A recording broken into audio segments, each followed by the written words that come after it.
Broadcasting live. It's America's longest running talk show on computers. It's Computer America, bringing you the biggest names in technology with guest interviews, new products, and your emails. Listen live at computeramerica.com on any device around the world. Email the show at live@computeramerica.com or find us on social media. Be sure to check out our website for contests, giveaways, show notes, live video stream, podcasts, and more. You're listening to Computer America.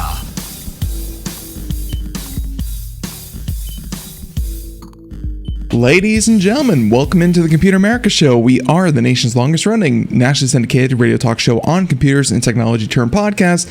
Everyone, hey, how you doing? Welcome back into the program. And still early in 2023. I hope that everything's going well for you. And hey, we have a great show lined up for you with the one, the only Mr. Ralph Bond. He is our science and technology trends correspondent. And yeah, we have a number of different stories that we're going to talk about that will, hopefully start your weekend off right. And they're all a lot of fun, and hey, some of them might even give you a little bit of hope. Tackling the big issues, that is where we really feel technology shines at its best, is tackling problems that before you didn't really have a solution to. So I think today's segment is always a good way to highlight that, and of course Ralph Bond is a longtime contributor and a lot of fun to talk to as well.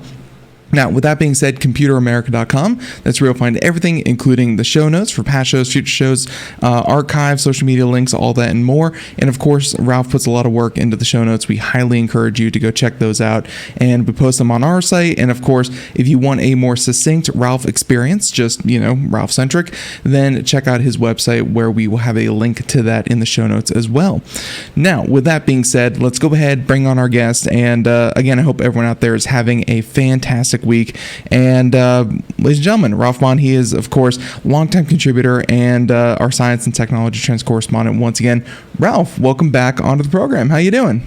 Hey, it's great, Ben. It's great to be back. And today we have a wide range of news, and we're going to start with NASA, and we're going to end with some really encouraging news about diagnosing Alzheimer's disease. So a real mixed bag, but a lot of fun. And to your point, what you and I do with this segment every Friday is leave people feeling better. There's plenty of news out there that'll make you feel terrible. Absolutely. That's not what's going to happen today. Absolutely. So, and don't worry, folks, you'll be back to the usual, kind of doom saying before you know it. But for this segment, we always try to keep it light and keep it fun. And, sometimes we do talk about the killer robots that the military is experimenting with. But other times, we also talk about how technology is saving and making lives easier. Right. So, right. Ralph, I think, let's give a quick overview for anyone who may be new listening. Just talk about, kind of how you put the show together and, what your mission is here for our segment. You got it. So, Ben, of course, I'm an aggregator of science and tech news features I find by monitoring a host of online news outlets, and I look for important stories that don't often get mainstream press attention because the news cycle is so clogged up with crazy stuff that this sort of flies under the radar. And sometimes these stories are kind of on the outer edge of wackiness and weirdness, but that makes them fun. And I'm always on the lookout for news that gives a glimpse into where we're headed in robotics, medical technology, sustainable energy technology, transportation advances, space research, physics, you name it, all across the board. And what I do with each news item is present the essential points. So we condense things. What Ben and I do is we crunch it down into something that's very digestible, very approachable, and really written for a lay audience. You don't have to be a scientist to enjoy what we're going to do here. And I stress to our audience to check out the show notes, which Ben mentioned at the outset here, because I'll have the links and pictures and all that kind of good stuff if you want to dive deeper into the science that's discussed in many of these stories. So away we go. Away we go. And I think a great way to start this off, as always, story number one, and this one has to do a lot with NASA. We always enjoy it whenever they kind of send out a press release, because I know that landing on the moon and going to Mars and landing a new rover. Those always get, the biggest headlines, but NASA does a lot more. And, they're always doing something. And Ralph, I guess the fun part about NASA is that, sometimes, you find out that, I think they just had like an orbiter slam into Titan recently. Some of the projects are 15, 20 years in the making, and you're like, oh yeah, that's happening this year. So NASA's always up to something and always planning for the future. So story number one. Yeah, it's a perfect build-up for story number one. The headline here is NASA just announced funding for 14 futuristic space exploration concepts. And I got this from extremetech.com, which is a really fun website, by the way. So last week, the latest round of NASA Innovative Advanced Concepts Awards was announced, including, as we said a moment ago, 14 Phase 1 projects that envision technologies that currently don't exist. And I love this line, but are reasonably plausible. I love the reasonably plausible. So we're going to look at 4 examples. The first one here, University of California researchers have proposed a laser propulsion system that could push a spacecraft so fast it could reach the edge of our solar system in just 3 or 4 years. And Ben, that's a distance of about 3 billion miles. So if you can do it in 3 years, you're doing 1 billion miles a year. I mean, it's just hard to imagine. It's incredible. Yeah. And there's a ton of extremely geeky science in this proposal, which I certainly don't pretend to understand all of this. I tried to, but my brain just started melting and coming out of the ears. It says that they proposed a pellet beam propulsion system that would use a stream of microscopic hypervelocity particles propelled by laser ablation to push the spacecraft to incredible speeds. And I tried to do a little research on the side myself about laser ablation. I said, what? And it just was like quantum mechanics. My brain just started melting, as I said a moment ago. So anyone who's out there who's brave enough to go in and dig deeper, go for it. But it's a fascinating concept, this idea of incredibly fast propulsion of a craft. Microscopic hypervelocity particles propelled by laser ablation. There you go. So go ahead, give that a quick Google and let us know. Yes, that's right. So let's go on to another project here. We're going to look at 4. Another project award winner is aimed at exploring Titan, Saturn's largest moon. And this has, I'm in the Oregon area, so this is kind of fun for us. This is a Northwest-based one. So Washington State-based Planet Enterprises has developed a concept for a seaplane they call Titan Air, which would have the ability to fly through Titan's nitrogen atmosphere or sail on its oceans of liquid hydrocarbons. And by the way, the image of this craft is really cool. It's a really sleek looking thing. It kind of looks like a real sleek drone in a way. The plane's mission, the mission of this craft would be to collect liquid and atmospheric samples as it flies using vents on the wing's leading edge. That's kind of interesting. Another project proposed by a researcher at MIT would create a new kind of space observatory comprised of thousands of identical small satellites that would be precisely positioned in deep space. So we're not talking about something that's going to be in orbit. It's going to be in deep space. And this collection of coordinated small satellites could, for example, work together to measure the magnetic fields of terrestrial exoplanets, that means planets outside our solar system, helping to identify these planets that are rocky like Earth and Mars. So they're going to be trying to look at planets that have shared characteristics to us and Mars and look at their magnetic fields. Yeah, and I'm guessing outside of our solar system so that there's less interference from our own, so much more accurate. Nice.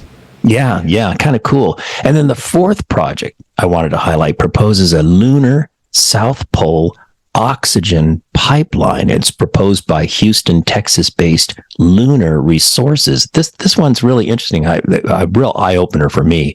And their concept focuses on the ability to extract oxygen from lunar regolith, basically lunar earth, dirt and soil and so forth, at the South Pole, and pipe it to the Artemis moon base. So this has an idea of contributing to supporting the Artemis moon base, which is intended to be a longer-term human occupation of the surface of the moon, right? And a side note here, this was what just I think I knew this from maybe years gone by, but I needed a reminder that the lunar regolith is approximately 45% oxygen by mass. What?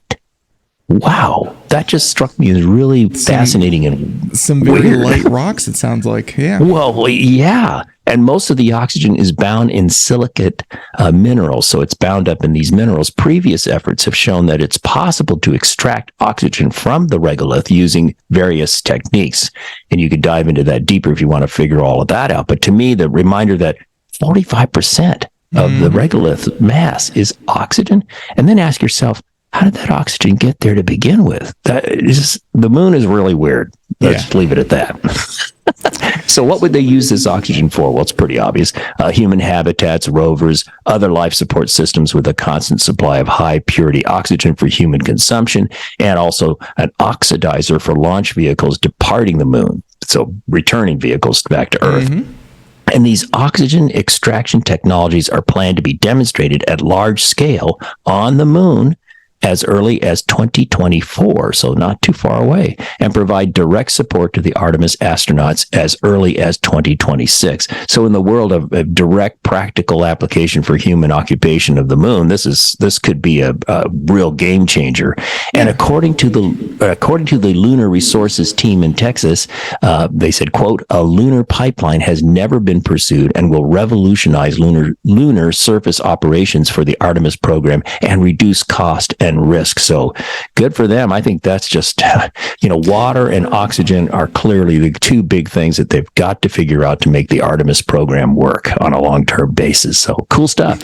Yeah, for sure. And I'm kind of curious because I'm surprised that they don't have some kind of like larger, larger like lawnmower, drone, or even rover that would just kind of scoop up the silica and kind of pipe, process it within the drone itself and then pipe it back to, whatever.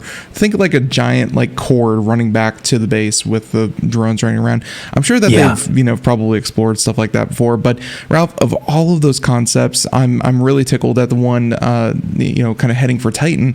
And for everyone out there, it looks like what are those like giant like carrier planes, like the U.S. military uses to shuffle cargo around. It's big. It's like bronze or brass looking. This one just looks so cool, and I hope that they actually do it as well. Because, and Ben, also to emphasize that the idea of having these collection vents on the forward-leading edge of the wings is a really interesting thing too. And it wasn't mentioned in the article, but if you look really carefully at the image, the underbelly, the under part of the fuselage, looks like it's got trap doors, which would make sense for collecting liquid from the hydrocarbon liquid oceans of the planet or of the moon. So interesting stuff. So for everyone out there as well, just one more little tidbit, and then we'll move on to story number 2, is that Titan is often seen as, if we're going to find life outside our own planet anywhere, a lot of people think it's going to be in Titan and in Titan's ocean, because it does have liquid water and it does have all the building blocks for life. So if we're ever going to find an alien, it's not going to be, anything Hollywood-esque, but, kind of little microorganisms that aren't of Earth. That's going to be it. It's going to be Titan. So looking forward to that one as well. So of course, very cool. Yeah, of course, there you only highlighted a few because 14 different projects that they highlighted in the article. Ladies and gentlemen, go check out the article. There's a lot more there. There you go. Yeah. So story number 2. Let's talk about a solar power machine and waste plastic. It's a huge problem, but just because it's waste today doesn't mean it will be waste forever. So Ralph, what's story number 2? This is great. And I got this from Futurism.com, another wonderful website. And the headline here is new solar powered. So let's do a checklist of what's groovy about this. Solar powered, check. Turns carbon dioxide, check. And waste plastic, check, into valuable products. And you and I have, over the last several years, have talked about many, many different things that are taking carbon dioxide and doing this and doing that and creating green gas and all kinds of great stuff. And all that's wonderful. But this is pretty interesting because you're going to find out in a second. It can do this, what I just said, convert carbon dioxide into a useful product, convert waste plastic into something useful simultaneously. It's not two separate machines. It's one machine that can do these two things at one time. Very cool is right. So here we go. Researchers at the University of Cambridge recently announced a solar-powered machine that transforms both carbon dioxide and waste plastic into sustainable fuel and other valuable materials in tests of their new photoelectrochemical machine. And that's a whole other world in itself to learn about. It was able to convert climate warming carbon dioxide into syngas, a key building block for sustainable liquid fuels. And again, as we emphasized in the preface here, and simultaneously, the machine converted plastic bottles into glycolic acid, which is widely used in the cosmetics industry. And the University of Cambridge machine, they stressed it's not limited to just making syngas and glycolic acid. In fact, the system, they say, can easily be tuned to produce different useful products. And they didn't list the alternative products. I would love to learn more about that. But again, it can be tuned, they say, to produce different useful products by changing the type of catalyst in the reactor. And I've got to tell you something funny. When I recorded this story, I recorded it yesterday with Mark Mason, who's the host of the Mark Mason Show here, KEX Radio, Portland, Oregon, where I do a weekly segment as well. I do a real condensed version of what you and I do. And he said, so what you're telling me, Ralph, is I might be putting on makeup someday that was a plastic bottle. I said, okay, maybe. Well, it's hard getting the face you need for radio. So I appreciate Mark Mason, going that far for his listeners. I will say though that this is a lot of fun because Ralph, whenever I see, remote places, remote villages, one thing is like a constant in these very remote places, and I'm hoping they can kind of put these in, places that don't have access to regular recycling, is that plastic bottles and waste plastic are all over this world. Even if regular things can't get there, it seems like plastic bottles, Coke bottles, whatever, can definitely get there. So to be able to turn that into maybe something useful, Ralph, I mean, just that alone. Like, it's one thing to stop, recycling and stop throwing your bottles out and wasting and that kind of thing. Right. It's another thing to say, it's not waste. That's actually valuable. That's something that we can actually use. And that, I think, is a huge step to reducing pollution. So, well, it's great. And also, Ben, again, the double win of this simultaneously is carbon dioxide being transformed into a component of sustainable fuel. And that's cool. So you have the double win, this parallel simultaneous thing that this machine they've created. I love it. It seems so obvious because, most, I guess I should say most, I don't really know. I'm not really a chemist, but most of all plastics are made from, oil, from hydrocarbons, from, things that you would fuel a car with otherwise if it was processed a little bit differently. I'm surprised that we don't have this ability to turn it into some kind of fuel that is, renewable and reusable and that kind of thing. So, and I definitely like the very end of the article, which, a lot more tidbits in there than Ralph highlighted. But this one is saying that, developing a circular economy, and I'm going to stop right there, but just the idea that, the plastic bottle, after you're done drinking the liquid out of it or storing whatever you are going to store inside of it, that's not the end of the lifespan for that product. Maybe actually being able to turn it into something else is the end. Yeah. So it's fantastic, and you like to see it. I am also curious, just like you are, what else can you do with it? Because the article includes this nice little diagram, which if I didn't skip every chemistry class I've ever been assigned, then I might know what these, HOO negative, all like, if I knew what this was, I could probably be more knowledgeable, Ralph, but I don't. So we're going to go ahead and move on to story number 3 before I show just how little I know. So story number 2. Don't feel bad, buddy. When I read these articles, I often have to Google, what does that mean? Yes. What is this? Laser ablation? What the heck is that? So don't feel bad. I guess the part that makes me feel bad is it's like I didn't forget it, Ralph. I never knew it in the first place. But hey, that's okay. You do a good job of breaking everything down. So story number 2, story number 3. And yes. Because we cover these, Ralph of course finds these, and they're usually off the beaten path. It's alternative fuels and construction, right. And, medical science all over the place. Apple doesn't really make it into our headlines very often, but they did today. So story number 3. Yeah, I thought this kind of, since we talk about trends and science and technology trends, for me, this was, and granted, this is a very consumer electronics oriented trend kind of story, very high level marketing kind of thing, not our usual super geeky science thing. But I thought it really caught my eye, and I thought it was interesting. So I thought I'd add it for this week. So I got this story from AIbusiness.com, another wonderful website, folks. The headline here is Apple is expected to launch a mixed reality headset this year. And by the way, folks, for the show notes, a lot of times I modify the headlines of the original article to make them, in my opinion, a little more user friendly. So sometimes I'll deviate from that. But here it is in a nutshell. Industry experts are predicting Apple will enter the gaming headset market. But in my opinion, reading the article, kind of with a twist. But first, let's set the stage. And excuse me, Ben, I know you're totally tuned up on this.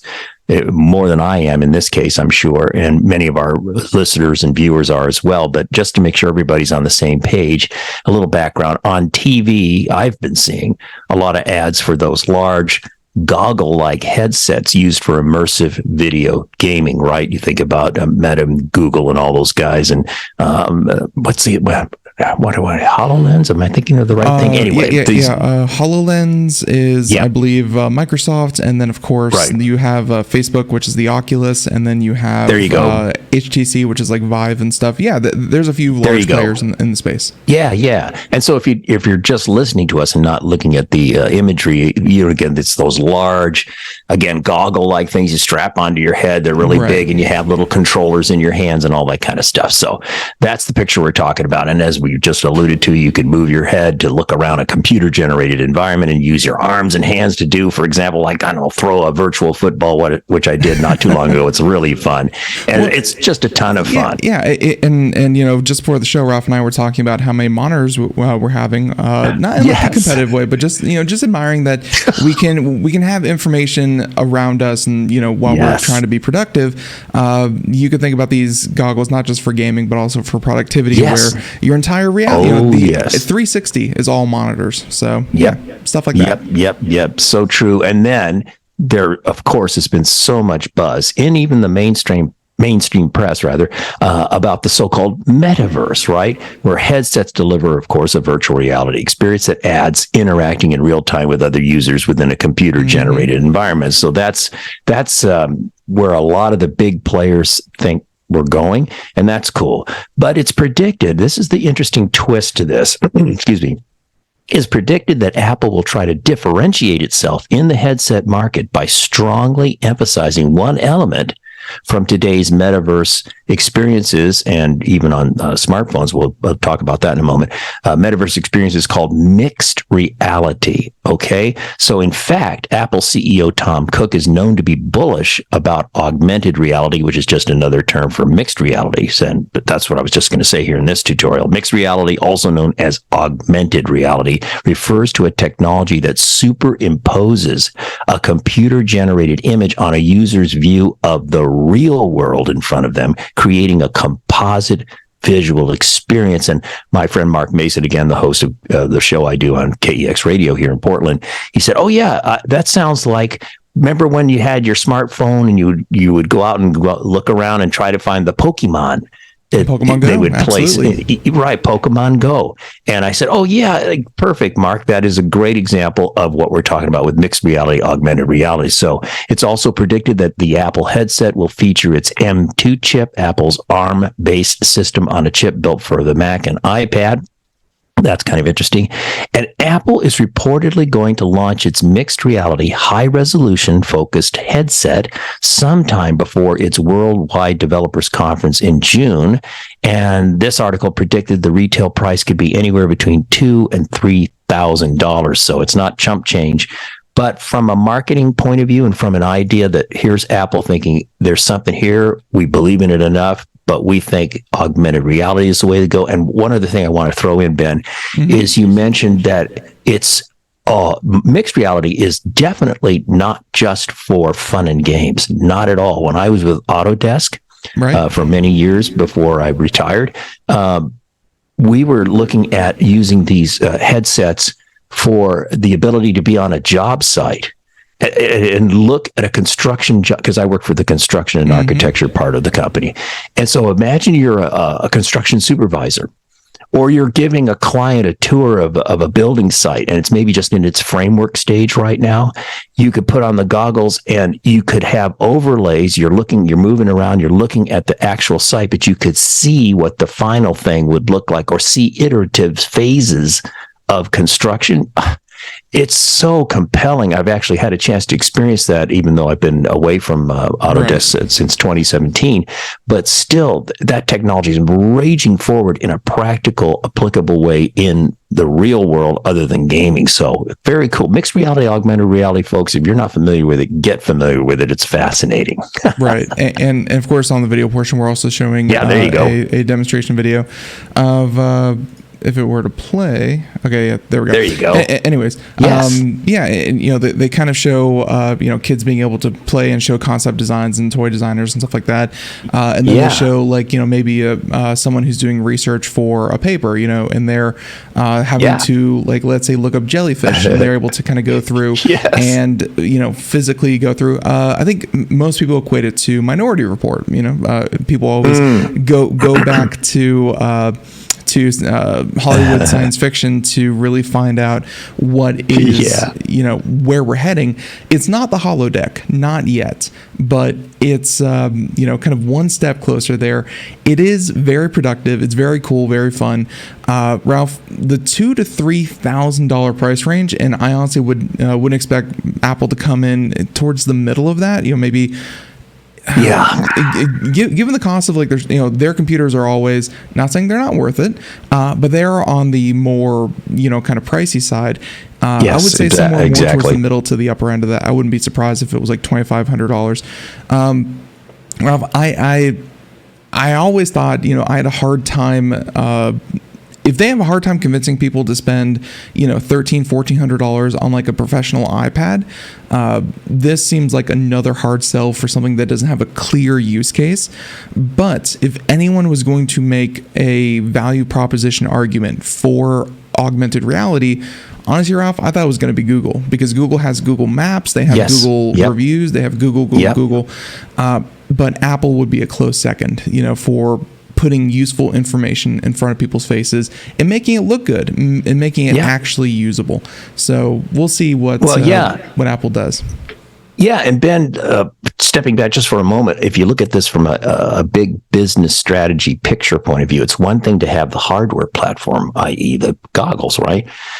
Another thing to have the software, the apps and so forth, and the apps developer infrastructure, if you will, the toolkit that the developers would need from Apple to make content for this headset, because the headset by itself is nothing unless it's got content. And so I wonder if Apple, since Apple is so strong in the graphics and arts and recording industry and all that kind of part of the world, architecture and so forth and so on, maybe they're going to try to, stress that side of it as opposed to just the fun and games part, or in parallel with the fun and games part. I don't know. I mean, that's the thing that if I were to go to the Worldwide Developers Conference in June for Apple, that would be the thing I'd be looking for from a total picture. It's one thing, again, to have the hardware, but what's the ecosystem around that hardware, right? And of course, Apple's always been strong on, you can use us for entertainment, but we're also very strong in the productivity. Right. And, we have, the killer apps that do amazing things.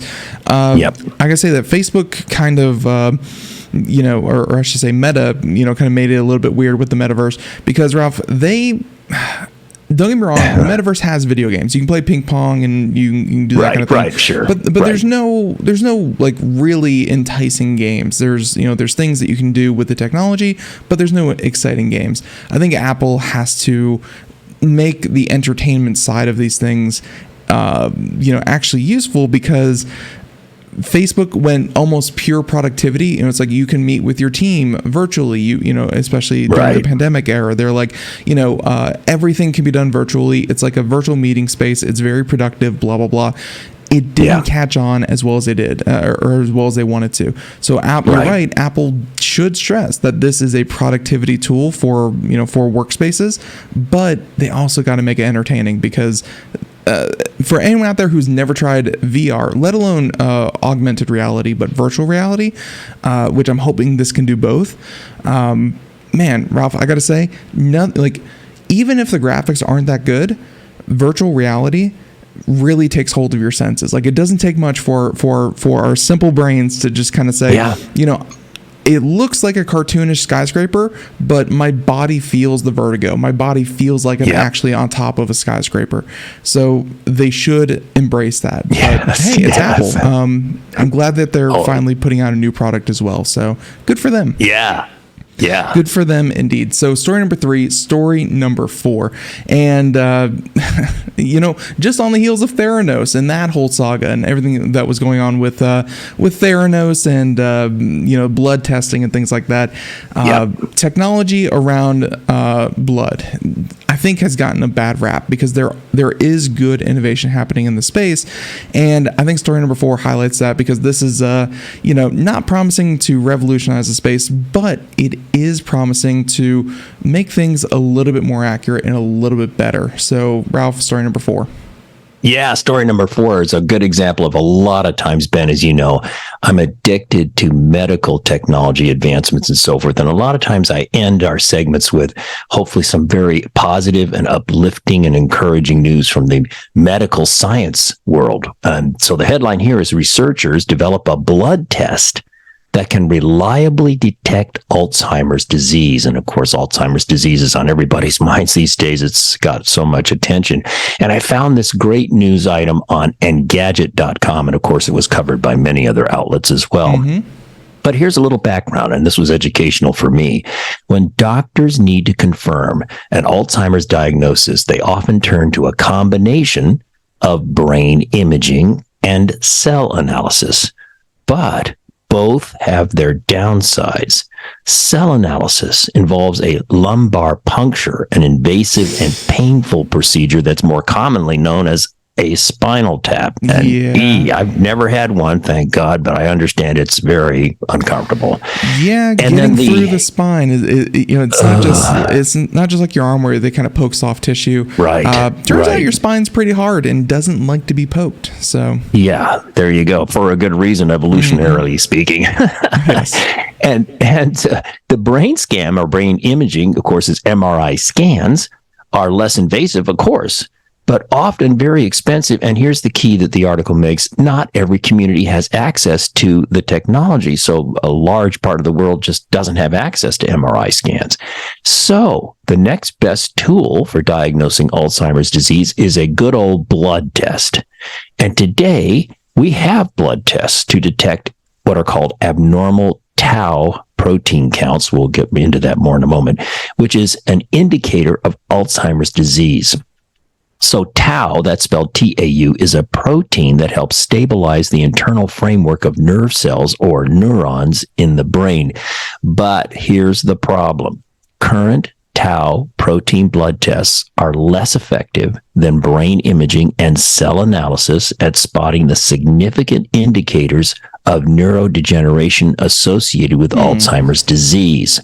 That's the problem. So they have the blood tests, they can supplement to date, help, but nothing was able to beat the scans and so forth prior to. But good news, that could change on the blood test front. I love this part. The multinational team, friends, this is the hope to save the world. Why can't we all hold hands and solve the world's problems? I'll get off my soapbox. A multinational team made up of researchers from Sweden, Italy, the United Kingdom, and the United States recently announced a new antibody-based blood test that can accurately detect the tau proteins that originate in the brain, which are specific indicators of Alzheimer's disease. And get this, after a study involving 600 patients, and in the world of medical tests and trials, that's a big number. So after a study involving 600 patients, the team found their blood test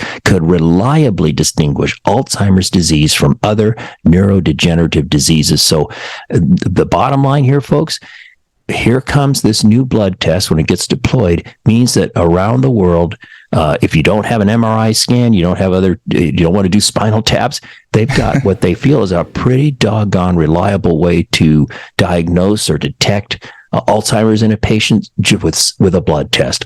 Wow. Applaud. I love it. Very, very good. And of course, getting that test on par or on parity with, the spinal tap, that's one of those procedures that you always hear about. I mean, like, I think they even have like metal bands named like Spinal Tap that, I was going to say, yes. That it's a pretty brutal, kind of medical procedure. To be able to turn that into a simple blood test is really, really amazing. It just goes to show that, even really, really old problems or problems that we just didn't have good solutions for. I mean, hey, technology and, being able to distinguish and, kind of tell the difference between these, they're coming. They're happening all the time. And as we said way at the beginning, for everyone out there, that even though there's a lot of bad news in the news, and that's okay. You should stay informed and you should know what's happening in the world. But there's also a lot of good news, and I'm really glad that Ralph joins us every Friday to talk about that and to highlight that. Don't worry, folks, it's gonna be okay. And everyone, I hope you have a great weekend. Ralph, thank you so much for joining us here. And once again, ladies and gentlemen, the show notes will have a link to Ralph's site. We'll have the video up here in a moment. Everyone, have a great day. Thank you so much. Bye, everyone.